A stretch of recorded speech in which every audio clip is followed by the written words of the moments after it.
ఆయనే మీకు జీవితాన్ని ఇచ్చాడు, ఆయనే మీకు మరణాన్ని ఇచ్చాడు. మరో చోట ఏమంటాడంటే ఆయనే మిమ్మల్ని నవ్విస్తాడు, ఆయనే మిమ్మల్ని ఏడిపిస్తాడు. ఆనందంలో ఉంటాం. నిన్న ఒక ఆవిడ పెళ్లిలో పెళ్లి కూతురుతో ఫోటో దిగుతుంది, కుప్ప కూలిపోయింది. ఆమెకి తెలియదు లాస్ట్ ఫోటో నాది అని, ఆ పెళ్లి కూతురుకు తెలియదు ఈమె వచ్చినా ఇప్పుడు వెళ్ళిపోతుంది అని.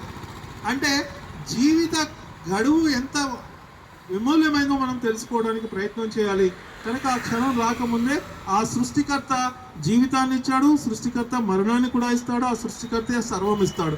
ఎండలు దంచి కొడతాయి, కూలర్లు పెట్టుకున్నాం, ఏసీలు పెట్టుకున్నాం, అయినా కూడా మనకు ఎదిగట్లేదు. కానీ పైవాడు కరుణించి కాస్త మబ్బులు తెచ్చి కొంచెం జల్లు పడిపోయాగానే అబ్బా ఎంత హాయిగా ఉందిరా అంటాం. ఎన్ని ఏసీలు పెడితే ఆ హాయితనం రావాలి చూడండి, చల్లటి గాలి. ఇవన్నీ ఇచ్చినటువంటి సృష్టికర్త అయిన దేవుడు ఒకడే, ఆయన చెప్పిన విధంగా జీవించాడు. రెండో ముఖ్యమైన మాట ఏంటంటే మనం ఈ లోకంలోకి రావడానికి మూల కారణం మన తల్లిదండ్రులు. కనుక తల్లిదండ్రులతో మంచితనంతో వ్యవహరించాలి. ఆ తల్లి మిమ్మల్ని 9 మాసాలు కడుపులో మోసింది, ప్రాణాలని సైతం పణంగా పెట్టి లోకాన్ని తీసుకొచ్చింది. కనుక ఆ తల్లిదండ్రుల్లో ఒకరు కానీ ఇద్దరు కానీ ముసలి వాళ్ళై ఉంటే, నువ్వు యవ్వనంకి వచ్చేసి వాళ్ళు ముసలి వాళ్ళై ఉంటే వాళ్ళని ఉప్పని కూడా అనగద్దు, వాళ్ళని చీదరించుకుంటూ మాట్లాడకూడదు, వాళ్ళకంటే ఎక్కువ సౌండ్తో మాట్లాడకూడదు, వాళ్ళకంటే ముందు కూర్చోకూడదు అంటాడు. మీ తల్లిని జీవితాంతం భుజాలపై మోసుకొని తిరిగి సేవ చేసిన ఆమె ప్రసవ వేదనలో పడ్డ చిన్న నొప్పి యొక్క రుణాన్ని కూడా తీర్చుకోలేవు అంటాడు ప్రవక్త గారు. ఏమండి, తండ్రి సంతోషంలోనే దేవుని సంతోషం ఉంది. ఈ రోజులు ఏం చేస్తున్నాం, ముసలి వాళ్ళు అయిన తర్వాత వాళ్ళకి గాలికి వదిలేస్తున్నాం. కనీసం వాళ్ళకు టాబ్లెట్ ఇవ్వడం వదిలిపెట్టేసి వాళ్ళు చిన్నప్పుడు మనల్ని లాలించి బుజ్జగించి తినము అంటే ఏది కావాలంటే అది చందమామని చూపించి అవి చూపించి అన్నం తినిపించిన తల్లిదండ్రుల్ని వాళ్ళు ముసలి వాళ్ళు అయిన తర్వాత ఒక బుక్కడు అన్నం పెట్టడానికి కూడా వెనకడుగు వేస్తున్నారు నేటి యువత. కొంతమంది చంపేస్తున్నారు కూడా, వాళ్ళు దారుణంగా కొడుతున్నారు వాళ్ళ దగ్గర ఆ డబ్బులు తీసుకోవడానికి. జాగ్రత్త, వాళ్ళు ఒక రోజు మరణం తథ్యము, మరణం తర్వాత వీటికి శిక్ష పడుతుంది అని ఖురాన్ చెప్తుంది. ఆ తర్వాత బంధుమిత్రులతో మంచిగా ఉండాలి. ఇక్కడ కాస్త మనం మంచిగా ఉన్నామంటే బంధుమిత్రులు ఓర్వలేరు, పక్కన ఎదుగుతున్నామంటే ఎదుగువాడిని చూసి ఓర్చుకోలేరు.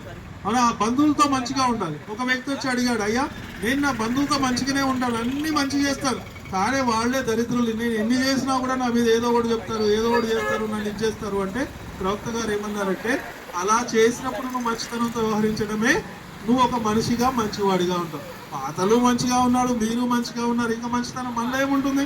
మంచిగా ఉన్న వాళ్ళతో మంచిగా ఉండాలి, కానీ మంచిగా లేని వాళ్ళతో కూడా మంచిగా ఉండాలి. అందుకని ప్రవక్తతో మాట చెప్తారు, మంచి చెడు ఒకటి కాదు, చెడును అతిశ్రేష్టమైన మంచి ద్వారా తొలగించడానికి ప్రయత్నం చేయి, నీ ప్రాణశత్రువు సైతం నీ ప్రాణమిత్రుడు అయిపోవడానికి గమనిస్తావు. ఇది కలికాలం. అన్నం చూసి చెల్లి ఓరవట్లేదు, చెల్లిని చూసి అన్న ఓరవట్లేదు. కాస్త సంతోషంగా ఉంటే మనం ఒకళ్ళని చూసి ఒకళ్ళు ఓరలేకపోతున్నాం. ఇవన్నీ ఇచ్చేవాడు పైవాడు మనలో కలిగితే జీవించాం. కల్మషం లేని జీవితాన్ని జీవించిన ఈ ప్రపంచంలోనూ సుఖంగా ఉంటారు, పరలోకంలో కూడా ఆనందంగా ఉంటారు. నువ్వు ఎంత సంపాదిస్తావు అంటే 100 వంటల మీద పోయేటి అట. అతన్ని చూసి అందరు ఈర్ష్య చెందారు, అబ్బా మాకు కూడా ఇలా ఉంటే బాగుండు అని.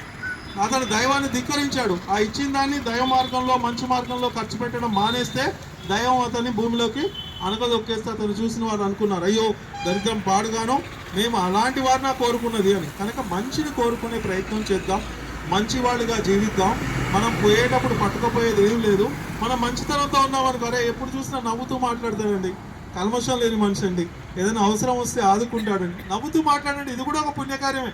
గుడికి వెళ్ళి దండం పెట్టి కొబ్బరికాయ కొట్టో లేదా మసీదుకి వెళ్ళో నమాజ్ చేస్తేనో చర్చికి వెళ్ళి ప్రార్థన చేస్తేనో కాదండి.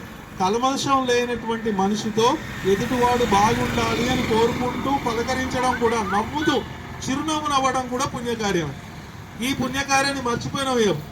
ఏదో మన సొమ్మంతా ఏదో పోయినట్టు వాడిని చూడంగానే ముందైతే సార్ నమస్తే అని నవ్వుతాం, వెనకపోయి ఆ కుళ్ళు కుతుంద్రాల వల్ల ఏం జరుగుతుంది, లేనిపోయిన రోగాలన్నీ వస్తున్నాయి. ఇప్పుడు సైంటిస్టులు రీసెర్చ్ చేసి చెప్పింది ఏంటంటే మనిషిలో ఓర్వలేనితనము, మనిషి ఇతరులను చూసి కల్మషం చెందడము, లేని దాని గురించి ఆరులు చాచడం వల్లనే అతనిలో ఏమవుతుంది, అనేక బీపీ షుగరు ఇలాంటి రోగాలన్నీ అతనికి వస్తున్నాయని. మనం అవన్నీ వదిలేసి అందరితో నవ్వుతూ చిరునవ్వుతో బతికితే మనకు రోగాల పాలు కావాలండి. మన డబ్బులన్నీ డాక్టర్లకు పెట్టాల్సిన అవసరం లేదు కదండి, మనం మందులు మింగాల్సిన అవసరం లేదు కదా. కనుక